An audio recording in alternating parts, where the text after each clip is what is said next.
आज जानेंगे उस महान साइंटिस्ट गैलीलियो गैलीली के बारे में जिनके मरने के 350 साल बाद तक भी उन पर बैन लगा रहा। एल्बर्ट आइंस्टाइन और स्टीवन हॉकिंग जैसे साइंटिस्ट भी जिसे अपना आदर्श मानते थे। वीडियो को आखिर तक ज़रूर देखना। आप गैलीलियो के बारे में 30 ऐसी बातें जानोगे जो शायद ही आपने पहले कभी सुनी होंगी। नंबर 30। 18 फरवरी 1564 को इटली के महान पेंटर और कवि मिकलांजेलो की डेथ हुई थी और इससे ठीक 3 दिन पहले 15 फरवरी 1564 को इटली के महान साइंटिस्ट गैलीलियो गैलीली का जन्म हुआ था। नंबर 29। जिस साल गैलीलियो की डेथ हुई थी उसी साल सर आइजक न्यूटन का जन्म हुआ था। दोनों ने फिजिक्स को स्टडी किया। न्यूटन ने गैलीलियो द्वारा फिजिक्स में किए गए काम को आगे बढ़ाया और इसीलिए कुछ लोग न्यूटन को गैलीलियो का पुनर्जन्म भी कहते हैं। नंबर 28। मिकलांजेलो, निकोलो मैकियावेली, फोस्कोलो, रोसिनी और गैलीलियो गैलीली, इटली की इन सभी महान हस्तियों को एक ही चर्च में दफनाया गया है। इटली के फ्लोरेंस शहर के बेसिलिका ऑफ सेंटा क्रोसी चर्च में इन सभी की कब्र है। इसीलिए इस चर्च को टेम्पल ऑफ इटालियन ग्लोरीज भी कहा जाता है। नंबर 27। एरिस्टोटल का कहना था कि अगर दो चीज़ों को ऊंचाई से एक साथ नीचे छोड़ा जाए तो उन दोनों में से जो भारी चीज़ होगी वो हल्की से पहले ज़मीन पर गिरेगी। गैलीलियो एरिस्टोटल की इस बात को सही नहीं मानते थे। उनका कहना था कि भारी और हल्की दोनों चीज़ें एक साथ ज़मीन पर आती हैं। इसको साबित करने के लिए गैलीलियो ने पीसा की मीनार पर खड़े होकर दो हल्की भारी चीज़ों को एक साथ नीचे छोड़ा था और दोनों एक साथ ज़मीन पर गिरी थी। अब कुछ हिस्टोरियंस कहते हैं कि ऐसा करने की गैलीलियो ने सोची थी, ऐसा उन्होंने किया नहीं था। लेकिन गैलीलियो के टाइम के कुछ राइटर्स जिन्होंने गैलीलियो पर लिखा था उन्होंने इस कहानी का जिक्र किया है। नंबर 26। स्टीवन हॉकिंग ने कहा था कि मॉडर्न साइंस के जन्म के लिए सबसे ज़्यादा योगदान गैलीलियो का है। वहीं एल्बर्ट आइंस्टाइन ने सबसे पहले गैलीलियो को फादर ऑफ मॉडर्न साइंस कहकर संबोधित किया था। नंबर 25। गैलीलियो गैलीली एक एस्ट्रोनॉमर, इंजीनियर, फिजिसिस्ट, फिलोसोफर और मैथमेटिशियन थे। गैलीलियो को father of observational astronomy, father of modern physics, father of scientific method और फादर ऑफ मॉडर्न साइंस भी कहा जाता है। नंबर 24। गैलीलियो और उनकी फैमिली का सरनेम पहले गैलीली नहीं था। 14th सेंचुरी में गैलीलियो के एक एंसेस्टर हुए थे जिनका नाम गैलीलियो बोनेयूटी था। ये एक फिजिशियन थे, एक यूनिवर्सिटी टीचर थे और पॉलिटिशियन थे। इनके ऑनर में 14th सेंचुरी के आखिर में इनकी फैमिली ने अपना सरनेम बदलकर बोनेयूटी से गैलीली कर लिया था। सो गैलीलियो बोनेयूटी के फर्स्ट नेम पर ही आगे चलकर उनकी फैमिली का सरनेम गैलीली बना। नंबर 23। अब आप सोच रहे होंगे कि गैलीलियो गैलीली का जो फर्स्ट नेम है वो उनके पूर्वज गैलीलियो बोनेयूटी के नाम पर रखा गया है। नहीं, दरअसल मिड 16th सेंचुरी तक इटली की टस्कन फैमिलीज में यह परंपरा थी कि वो अपने सबसे बड़े बेटे का नाम अपने सरनेम पर रख देते थे। इसलिए सरनेम गैलीली से ही साइंटिस्ट का नाम गैलीलियो पड़ा है। नंबर 22। गैलीलियो ने शादी नहीं की लेकिन वो वेनिस शहर की एक सुंदर औरत मरीना गांबा के काफ़ी करीब थे और मरीना के साथ उनके 3 बच्चे थे, 2 लड़कियां और 1 लड़का। नंबर 21। गैलीलियो एक धार्मिक इंसान थे। वो पक्के कैथोलिक ईसाई थे लेकिन इसके बावजूद भी उन्होंने अपने 3 बच्चों की मदर से कभी शादी नहीं की। ये धर्म के खिलाफ था। गैलीलियो ने शादी क्यों नहीं की इस बारे में अमेरिका की एक राइटर दावा सोबल अपनी बुक गैलीलियोज डॉटर में लिखती हैं कि उन दिनों शादी ना करना स्कॉलर्स में एक ट्रेडिशन था। जैसे रेनेसेंस के कई बड़े दिग्गजों मिकलांजेलो, लियोनार्डो दा विंची और निकोलस कोपरनिकस ने भी शादी नहीं की थी। नंबर 20।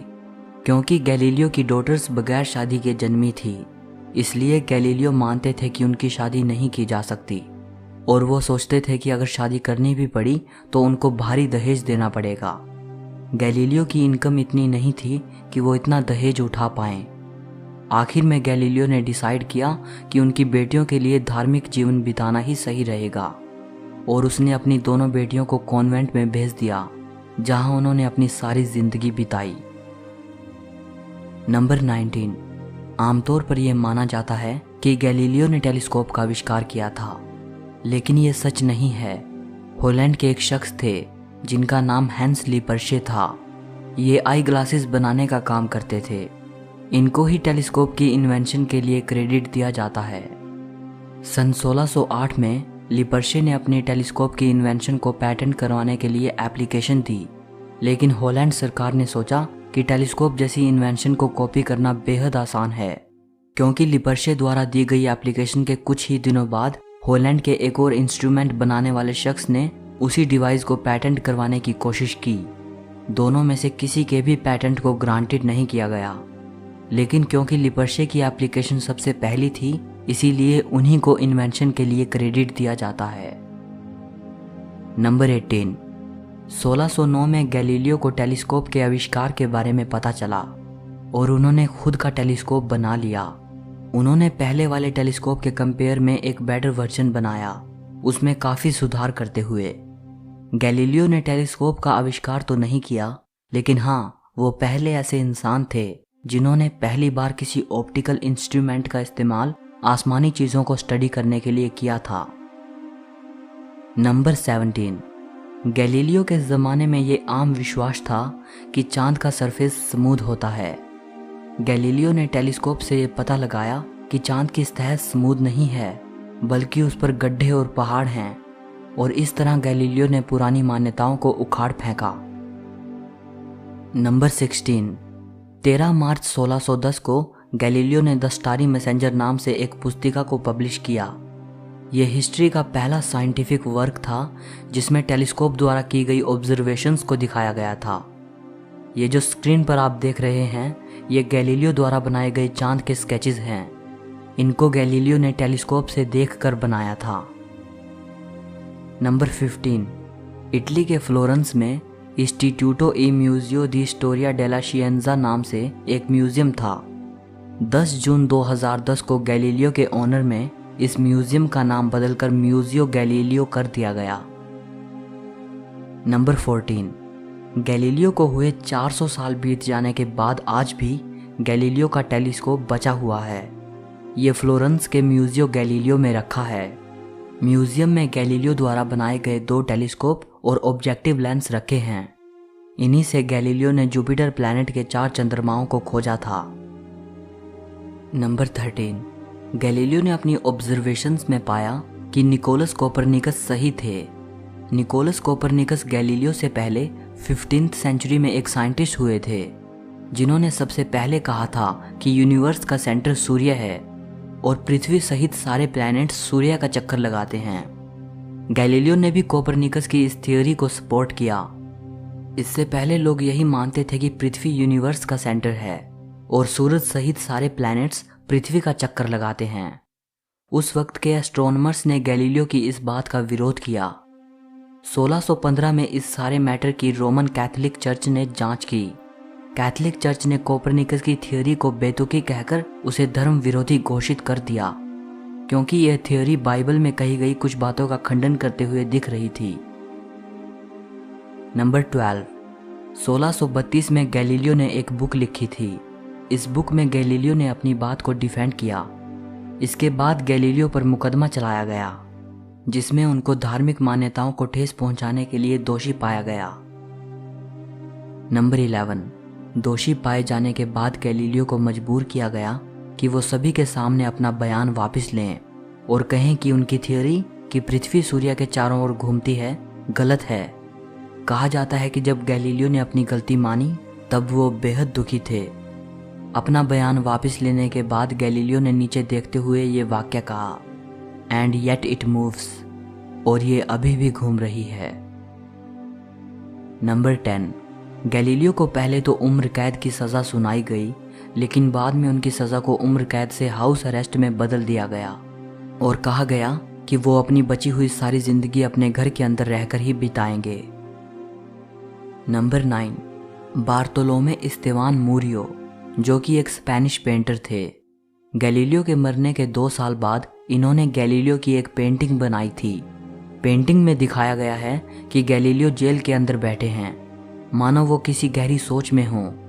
जब 1911 में इस पेंटिंग को रिस्टोर किया गया तो पता चला कि वो किसी सोच में नहीं बैठे हैं, बल्कि वो एकटक होकर जेल की दीवार पर खुदे शब्दों को देख रहे हैं। दीवार पर लिखा है एंड येट इट मूव्स, और ये अभी भी घूम रही है। लेकिन इस तस्वीर में इन शब्दों को नहीं देखा जा सकता। नंबर 8, गैलीलियो ने अपने अंतिम साल अपने घर में नज़रबंद रहकर बिताए।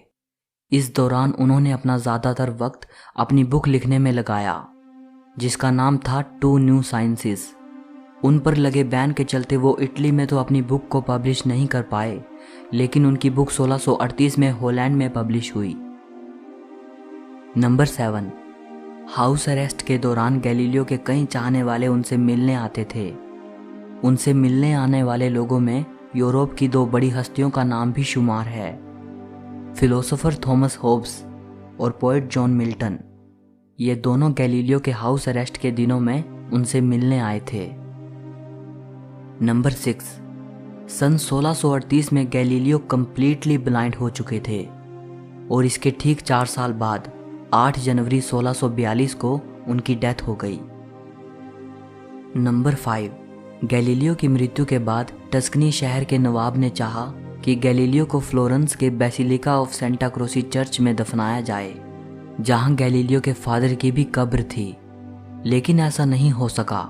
वहां के पोप ने इस बात का विरोध किया, क्योंकि कैथोलिक चर्च ने गैलीलियो को धार्मिक विश्वासों को ठेस पहुंचाने के लिए सजा सुना रखी थी। इसलिए गैलीलियो को चर्च के पास ही कहीं और दफनाया गया। लेकिन गैलीलियो के मरने के करीब 1 सेंचुरी बाद 1737 में चर्च के अंदर गैलीलियो की याद में एक स्मारक बनाया गया और इसी दौरान गैलीलियो के अवशेष को निकालकर चर्च में दफना दिया गया।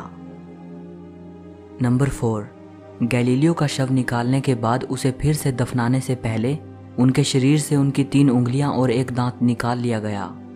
इनमें से गैलीलियो की 1 उंगली फ्लोरेंस के म्यूजियम में रखी है। नंबर 3, म्यूजियम में गैलीलियो की उंगली को ऐसे रखा गया है मानो वो रोम की तरफ इशारा कर रही हो, वही रोम जहां गैलीलियो पर मुकदमा चलाया गया था। नंबर 2, 1989 में नासा और जर्मनी की एक टीम ने जुपिटर प्लैनेट और उसके मून्स को स्टडी करने के लिए एक स्पेसक्राफ्ट लॉन्च किया। गैलीलियो गैलीली के सम्मान में स्पेसक्राफ्ट को गैलीलियो नाम दिया गया। नंबर 1, 1992 में यानी गैलीलियो की मृत्यु के ठीक 350 साल बाद कैथोलिक चर्च के पोप जॉन पॉल ने यह माना कि गैलीलियो सही थे। पोप ने कहा कि गैलीलियो के केस में चर्च से गलती हुई थी, चर्च ने उनके साथ ठीक नहीं किया। सो इस वीडियो के लिए इतना ही। उम्मीद है कि ये वीडियो आपको पसंद आई होगी। लाइक और शेयर कर देना, और हिस्ट्री से जुड़ी ऐसी ही अमेजिंग वीडियोस को देखने के लिए चैनल को सब्सक्राइब करके बेल आइकन को दबा देना। सो मिलते हैं अगली वीडियो में।